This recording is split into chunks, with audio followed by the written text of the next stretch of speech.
Welcome to Mediocre Gaming, and today we're playing Stranded: Alien Dawn. Well, good morning, good afternoon, and good evening. I'm Zarel. Let's get to it.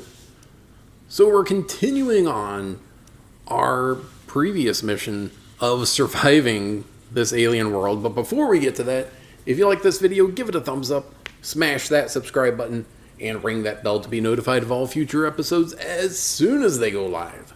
So let's get into it. So we originally crashed in a shuttle onto this unknown alien planet, which doesn't appear to have any intelligent life, and we're just trying to survive. We don't know how many people were originally on the spacecraft that crash landed, but there are bits of the spacecraft that occasionally fall down at irregular intervals. So we've got I made 2 fermentation barrels, one for each thing that I can do. So I can make some pickled produce, which is good for long-term storage, and wine.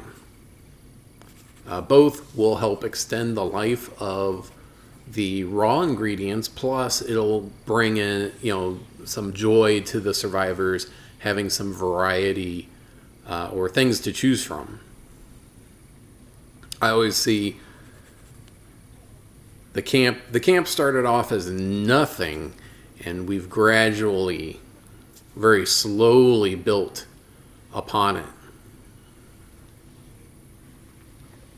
The first wave of alien attackers that we had an open campsite with no defenses to speak of. The survivors had some weapons, and that was it. And since then, done some research, been able to put in some traps, put up a fence and some doors and gates to try to funnel enemies in, make it more difficult for them to injure the survivors, because that's really the goal. You want to take out the attackers without taking any injuries, reduce cost of labor kind of thing. So there's not, at least at this point, there's not a terrible amount of micromanaging, but you do have to have both a short-term and long-term strategy.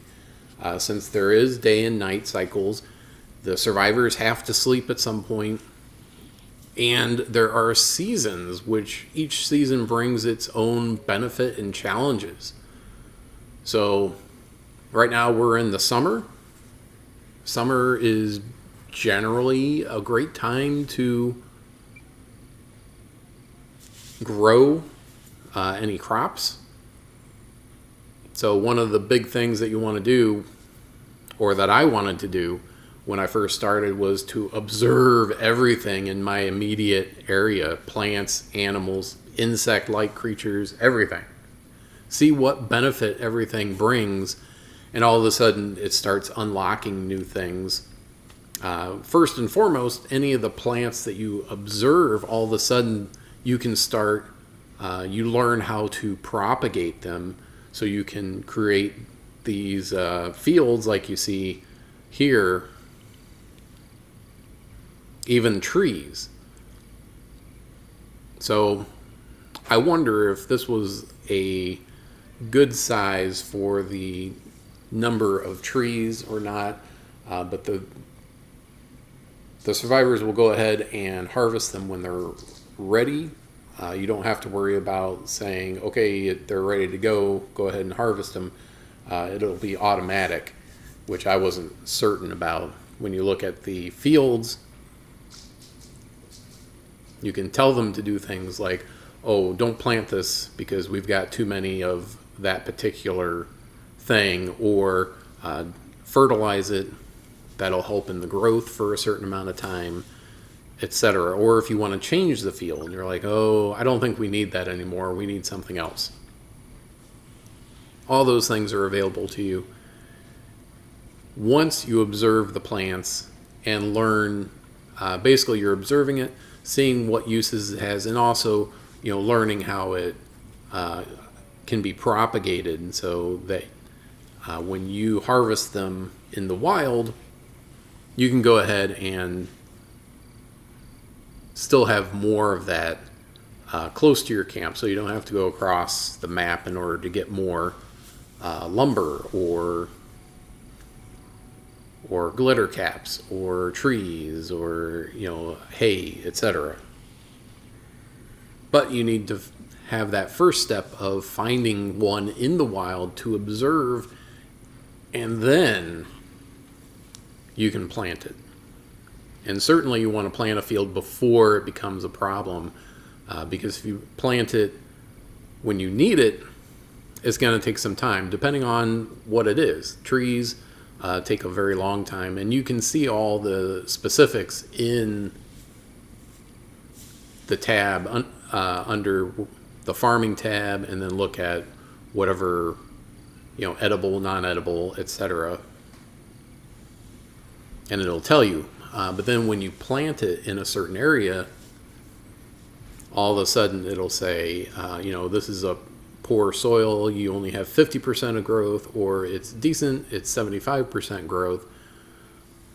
So you're not getting the full effect. So if it takes 10 days for a plant to reach maturity, it's going to take longer than that. It's going to take 25% longer with 75% growth. So all these little details play into everything. And then, of course, some things take much longer than others. Some of the small, more grass-like plants may only take 5 days, whereas the trees might take an entire season. So all those things to keep in mind. So you have to have, like I said, both a short-term and a long-term strategy. And things like research, I think, really play into it, as that plays into your investing in continued survival. Because at the beginning, there's not a whole lot of stuff that you can even craft. And then as you go along, all of a sudden things start popping up. Depending on, if you find something and observe it, sometimes that unlocks research.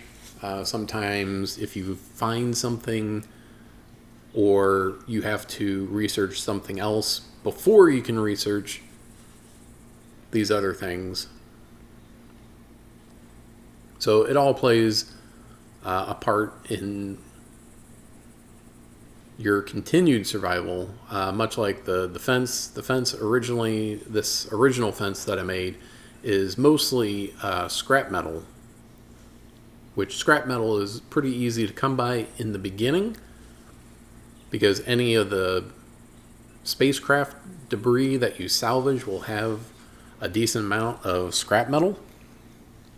So scrap metal is good in the beginning, and then of course once you're able to get the furnace, you can smelt that scrap metal into more usable metal alloys.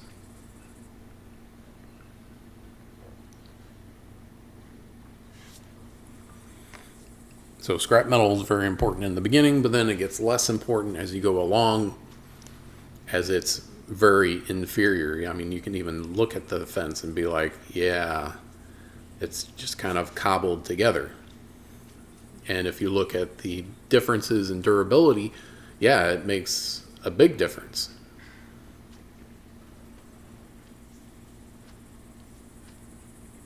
Plus, these low, like half fences, don't protect from projectiles. So any attackers that have a projectile, they're going to be more difficult to defend against with this type of barrier.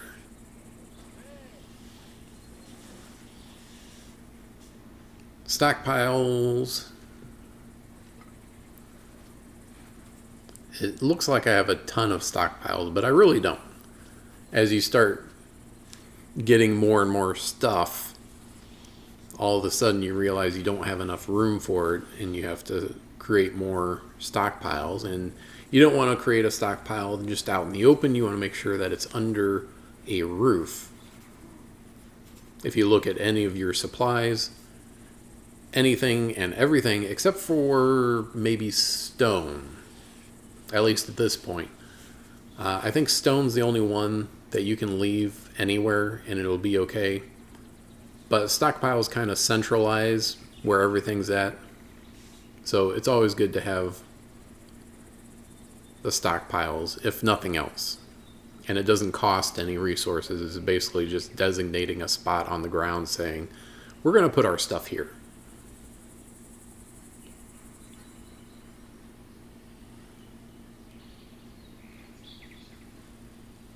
So as you can see in the top center, all of my resources are there, and there are some of them are categorized, so it's a category instead of an actual thing, like the raw food and cooked food.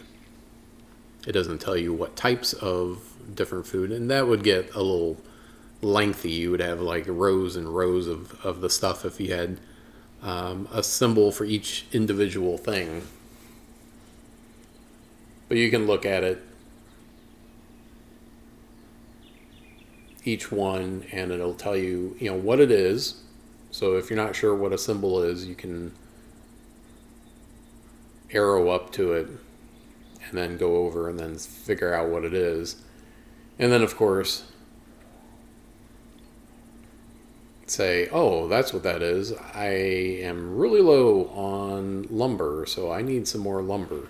Or, I really need some scrap iron because I actually do not have any.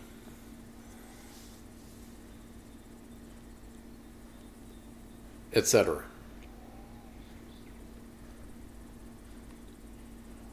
But like I said, there's not a lot of, at least for the moment, I don't have a lot of like micromanaging that I have to do. All I'm really doing is telling the survivors, hey, research this. I want this fermented. I want this melted down into a more usable item. I don't want these things. Actually, I don't think I had to tell them to put stuff on the drying rack. They automatically do that. So raw meat they'll put on the drying rack. That'll turn into dried meat, kind of like a jerky that'll last longer. So food preservation is one of the first things that I wanted to kind of invest in, because although everything is very bountiful for me right now, we crash landed in kind of the beginning of spring and now it's summer, so we're about halfway through the growing season, and now everything is going to start to become, at some point in the near future, it's going to start to become more difficult to come by. If you want to see like what the survivors are doing, you can slow it down to normal speed, and if you are just like, hey, go do your thing, I trust that you know what needs to be done, and prioritize what's what and what. Then you can speed it up to double or triple, or I don't know if it's 1.5, 2, whatever it happens to be. I'm having them clear cut this section of wood, and hopefully they transport all the lumber, because I did notice that lumber is very, very low, partially because there weren't a lot of trees close by, and partially because if I want to make anything out of lumber, I'm going to need more than the 5 pieces of lumber that I had before I started cutting these trees down. So that's kind of where you're at. You observe the different plants, see how they're useful, and then you start harvesting and cutting the plants that are around you. And once you start getting to a point where they're low, then you need to start farming those things, so then you don't end up in a situation where you've run out and now you're stuck. You don't want to be in that position, especially in something that is relatively critical. Risk of meltdown. Surprise, surprise. Umanir. That guy. His agoraphobia is just killing me. Some of the things I can try to mitigate, but the agoraphobia is horrible. He has a fear of wide open spaces, and there's nothing I can do about it at this point in time.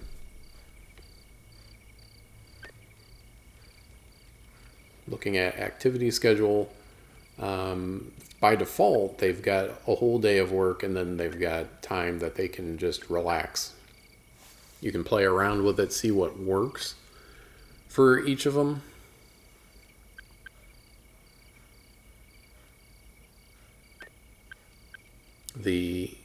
Do anything you want. They can usually walk around, they can sleep. It's basically do anything but work. Or work if they want. In the beginning, it's going to be mostly relax and sleep. But something I need to reconsider is that I've already researched the sleep schedule. I don't remember exactly what it was called, but it was basically reducing the amount of sleep that they need. So I think I could actually change their activity schedule to have them work more, and then give them maybe time in between.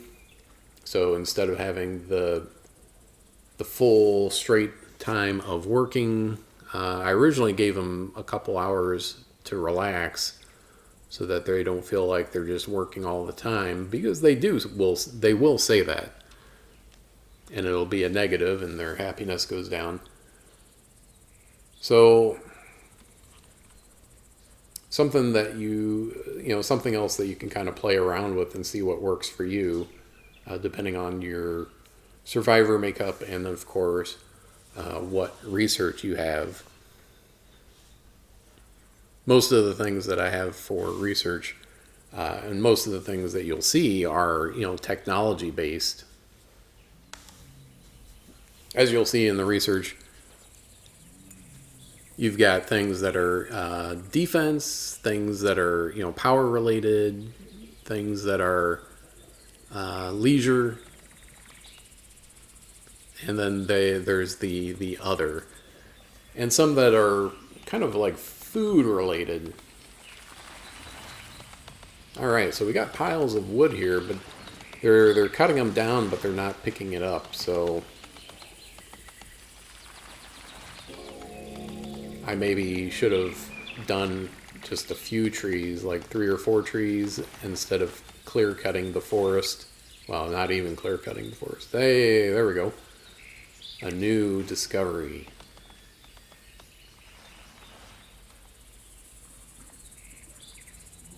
So the idea is, if you're doing the planning correctly, and your short-term and long-term planning are going well, then the risk of having serious injury, of one of your survivors not surviving, should go down. But there's a lot of variability. I would say, especially in your first few days. But for the most part, if you're playing on the default settings, which I think I am, because you can choose between the different scenarios, the survival, the merchant victory, and then the military victory. And then also like what biome you want to be in, and the moon, which will affect, I think, challenges that come around, variability of challenges, and how often. Since everything is more or less procedurally generated, every foray into one of these modes is going to be different, and throwing into that the different survivors and the different makeup of the survivors, plus events that occur, all of those things are just going to, add layers upon layers of things. Yeah, so there we go. So we got defense, power, other, breakthroughs, resources. Kind of felt like it was mostly food at the beginning, and then it also does other things. So, like one of the things that I had salvaged from one of the space craft was fuel, liquid fuel, which comes in handy for certain things, like things down the road, like engines, generators, but also defenses, fire, flame throwers, and things like that.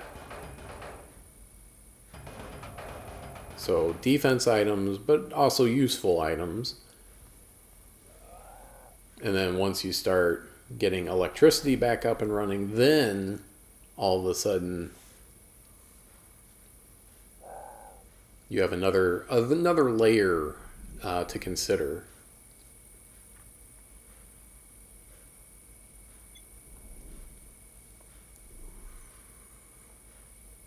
In addition to these plots of land that you can grow things, you can also have, you can try to tame animals and have like a farm of tamed animals, which is interesting. An interesting layer that kind of feels like there's a lot of variability.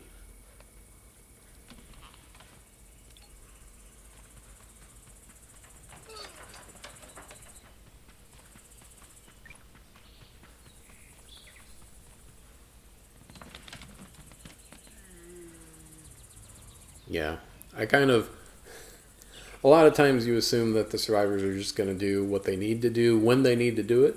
Like, oh, I'm hungry, I better go get something to eat. But then they'll stand there and do like this guy. He'll do research, but he's really hungry, but he's going to do research.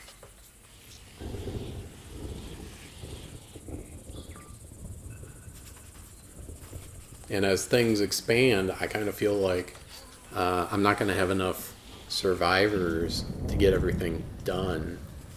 So like these pickled produce needs to be done. And maybe if I don't have the resources to do it, that's one thing. But if I have the resources, but it's not being put into the barrel, that's another.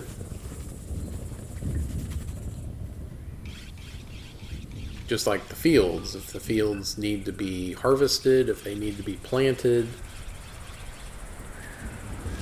will they be? And then, you have things like the piles of wood that are just starting to pile up by where everything was cut down. You had them spend all this time over the course of a couple days cutting the wood down, but then it's going to lose durability and it'll rot away eventually if nobody actually goes over and picks it up and puts it on a pile. because the wood will stay good indefinitely if it's under a roof. But if it's just sitting out in the open, it'll go bad eventually. It does take, I don't know how many days, since it's a more of a building resource rather than like a food resource. Food will not stay good for very long if you just leave it outside. So that definitely needs to be under the roof. And even while it's under the roof, it's not going to stay good for a long time. Unless it's like the wine or the pickled vegetables.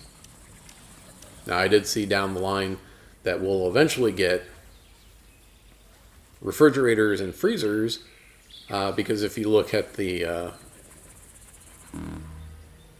stockpiles,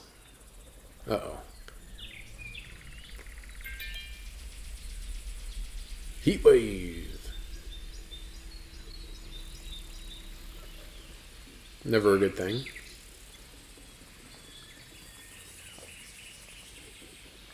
If you look at the items in the stockpiles, they'll say, how long they're good. Out in the open, under a roof, refrigerated, and then in the freezer. So obviously, things in a freezer are going to last the longest.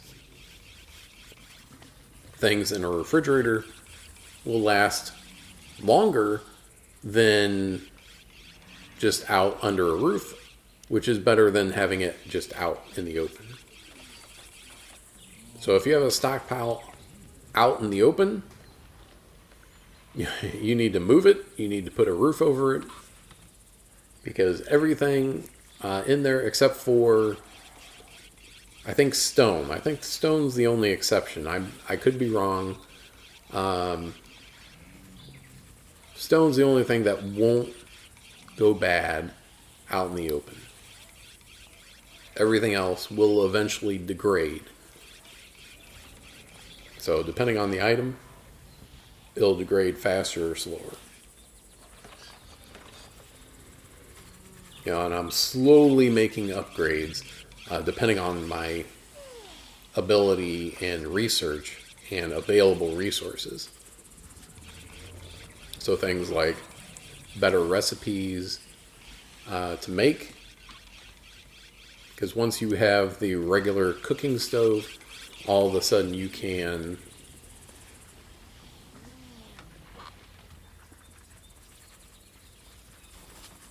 make quick recipes, tasty recipes, and chef recipes. But of course, those are going to require resources. Not just raw resources, but resources that then have to be processed. So I kind of feel like the survivors are being woken up by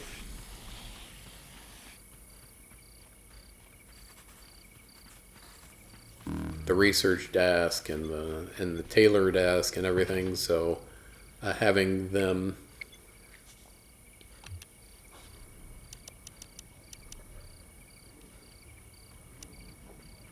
doing those things further away from the sleeping area is better.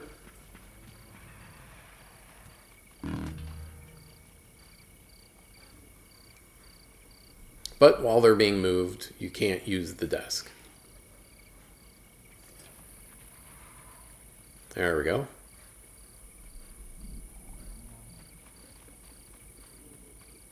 So that should keep them, and I went ahead and told them to extinguish the campfire, because during the summer you can check the anytime you can check the temperatures right there in the top left, and it'll say in the spring it was a little bit cool, so everything had to keep the campfire going all the time. During the day, it was cool but not cold. At night, it was cold. So the campfire had to be close to where they were sleeping, because otherwise, if you're more than like a square away, all of a sudden the heat didn't go out far enough.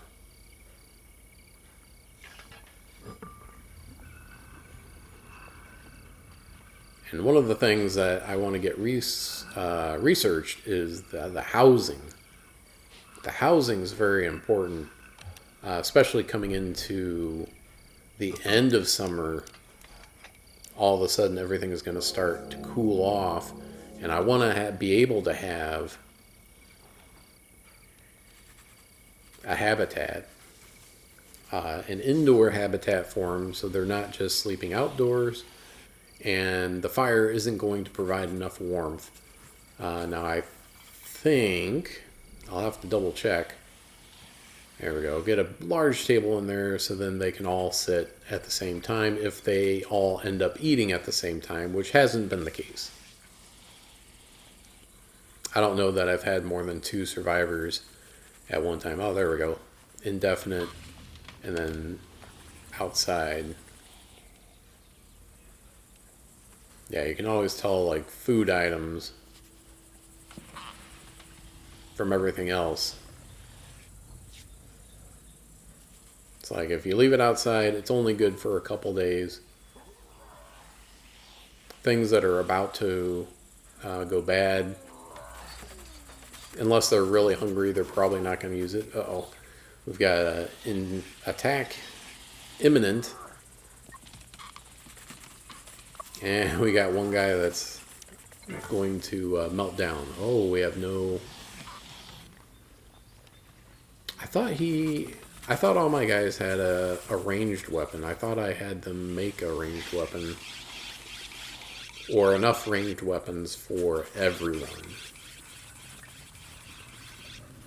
I've got the trap set up. I've got the gate, one gate closed and the other gate open.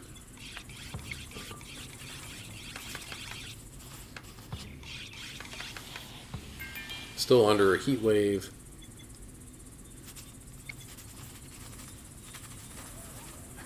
I might regret putting the desks over there.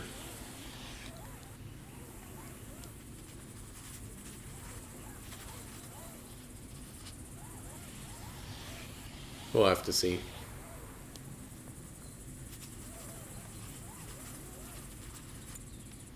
But these alien attacks are very disruptive. Because you have to deal with the attack. So you have to, all your survivors basically have to stop what they're doing to deal with the threat. And then, if they, injure, if you get any injuries, then you have to deal with the injuries. So we'll see exactly what I'm talking about here. Once we have the attack. Yeah, so you see the housing is on the list, but it's still down the line a little bit.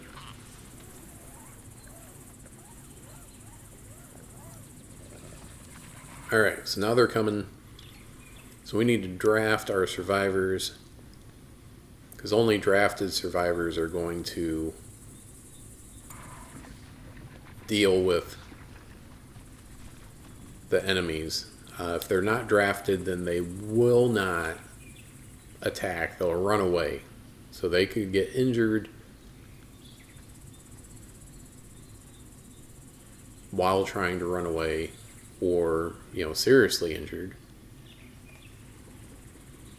So having them all kind of clustered together, because the enemies are going to be coming at you, it's going to make it, I think, easier.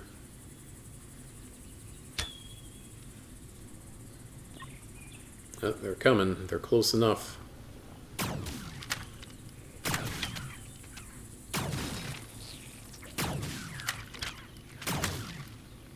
I've got several traps.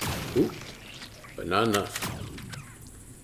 They're just crawling right through. injuries.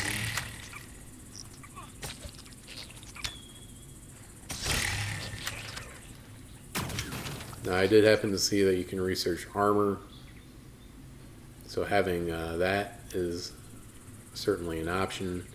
Now, the one good thing I'll say is that you can butcher these insect attackers and get that insect meat, which is usable in a few different recipes,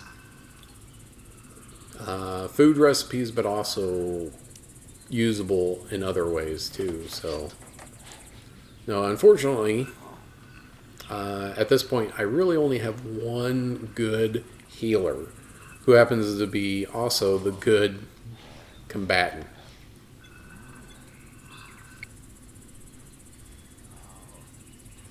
So we're going through and kind of cleaning up, resetting the traps, harvesting parts from the insects, and healing up, repairing whatever needs to be repaired, and moving forward. So we survived another attack. We did get some injuries. Not too terrible. Some of them require bandages, I am certain. Some of them just require some attention that would eventually go away on their own, but you don't want to have your guys just, quote, sleeping it off. Because they'll sleep it off even though they're hungry, and I don't know if they actually are resting or if it's just a fitful rest instead of actually like sleeping. So they may finish without actually being rested and be tired. But that's it. I hope you enjoyed this video. Be sure to check us out on social media, and thank you for liking, commenting, and subscribing. And we'll see you next time.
プレイステーション